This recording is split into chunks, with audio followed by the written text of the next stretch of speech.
Welcome to the Hyborian Keep. I'm Old Man Hyborian. Here, we review tales of Robert E. Howard's greatest character, Conan the Barbarian. Today, we'll be reviewing Heroic Signatures in Titan Comics, Conan the Adventurer Omnibus. This won't be some fluffy review. It'll be an old man's honest opinion. And just as a heads up, there will be spoilers. So I don't want you to go crying to your mummy if I say something that spoils it for you. If you don't want the spoilers, go to the summary at the end.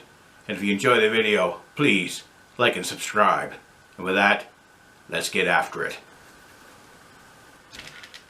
So, Heroic Signatures in Titan Comics, Conan the Adventurer Omnibus. So, Conan the Adventurer was a 14-part series that started in June 1994, 6 months after the long-running Conan the Barbarian series ended. So, for the Omnibus, they have a cover from issue number 6 from Rafael Kayanan, which one thing about this series, like the covers and the artwork by Rafael, was really quite something.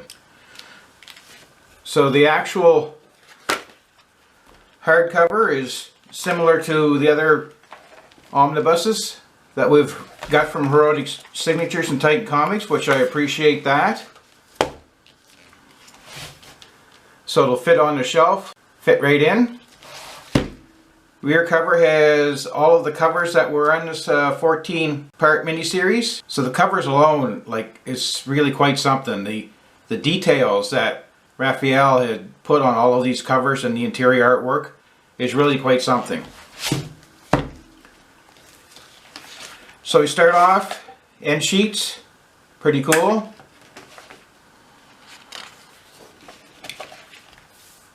The credits for Heroic Signatures and Titan Comics. The creators for Conan the Adventurer. Table of contents.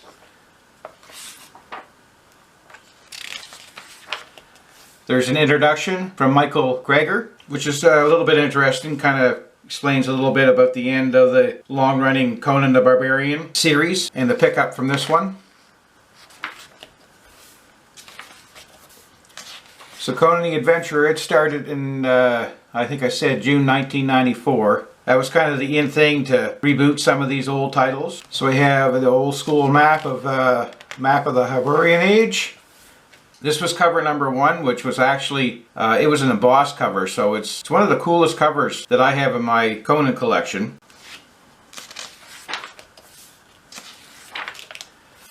So the artwork, like, I just really can't say enough about the detail within this artwork. This 2-page spread here to start things off. There's just so much going on and so much detail. It really is quite something. Now, some of the coloring through this whole series was a little bit wonky. And some of the material didn't really feel like maybe the Hyborian Age. But Rafael did the issues 1 to 5, and then there was a short break for 6, 7, and 8 was done by Watkiss, and then Rafael picked it up after that to finish it off. The first story was basically showing how Conan got his necklace, which was pretty cool, and it has Conan kind of leaving Cimmeria, starting off his adventures as a young man, and he meets up with these ragtag bunch of characters that are all looking for this shattered shard that once it's put together that they would get rewarded with treasure. And they were told that Conan was part of their destiny. So the first few issues was wrapped around that. Then there was a short interlude, and they had art from Watkiss that really didn't tie into the main story arc at all. They were just kind of fillers. And this art was absolutely horrendous. Like, look how skinny Conan is there. Like he's starved to death. And the story wasn't the best of stories. All 3 of them.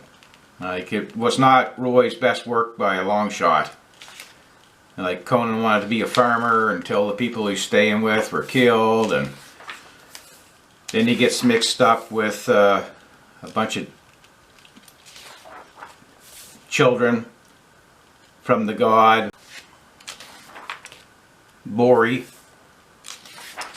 which, you know, just wasn't too good of a story at all. All three of those were pretty poor. The artwork was just horrendous at all. And then issue 9 picked up the main story arc. Rafael, he picked up his artists again. So, you know, the art was pretty cool.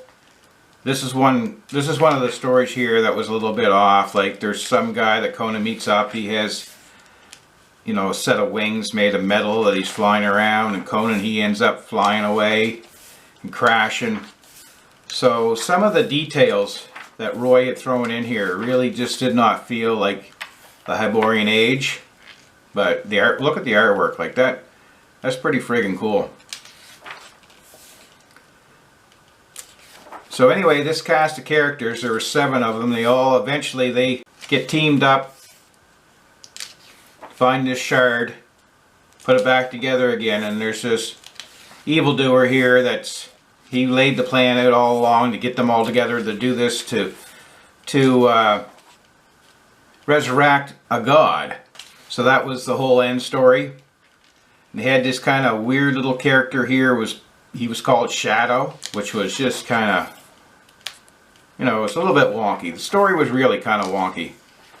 But the art, the detail in the art was so impressive that you could kind of overlook the silliness of the story. So at the end of the day, you know, Conan's a lone survivor. All that cast of characters, they meet their end along with this evildoer who was trying to resurrect this god, and the god, he was put back to being buried and not getting resurrected. So there's some extras here, black and white. Pretty cool. Like, just the black and white alone. I think I probably would have preferred the black and white because like I said, some of the coloring was a little bit off, but the artwork was very impressive. Rear cover has a little bit of bios on the artist and Roy Thomas.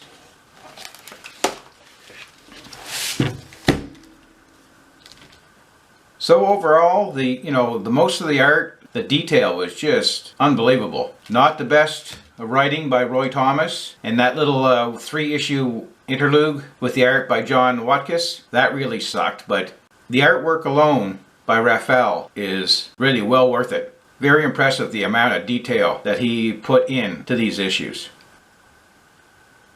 Well, there you have it. A well put together omnibus from Heroic Signatures and Titan Comics. The 14-issue miniseries Conan the Adventurer. It was 368 pages. It was all written by Roy Thomas. Now, to be honest, because we shoot our arrows straight here at the Keep, it was not Roy's best work. I can't blame him. After writing about 1 million Conan stories, it's probably hard to come up with new ideas, but it was a little bit shaky. Now, the main art by Rafael Kayanan, he did issues 1 through 5 and 9 through 14. Stellar stuff. The detail, it's just really quite amazing. Now, some of the scenes didn't really look like maybe it was in the Hyborian Age, but you could really forgive that with the amount of detail and the time that he must have spent on that. The issues 6, 7, and 8, the art by John Watkiss, that was pathetic. Conan was skinny, and with Roy's shabby kind of writing along with that artwork, didn't make that very enjoyable. It was almost like when you had 2 freshly baked pieces of bread and then you put a little bit of shit sandwich spread right in between them. Kind of ruined it a little bit. But overall, the artwork by Rafael, excellent. Well worth it. Buy it, read it, and enjoy it. And with that, I bid you farewell.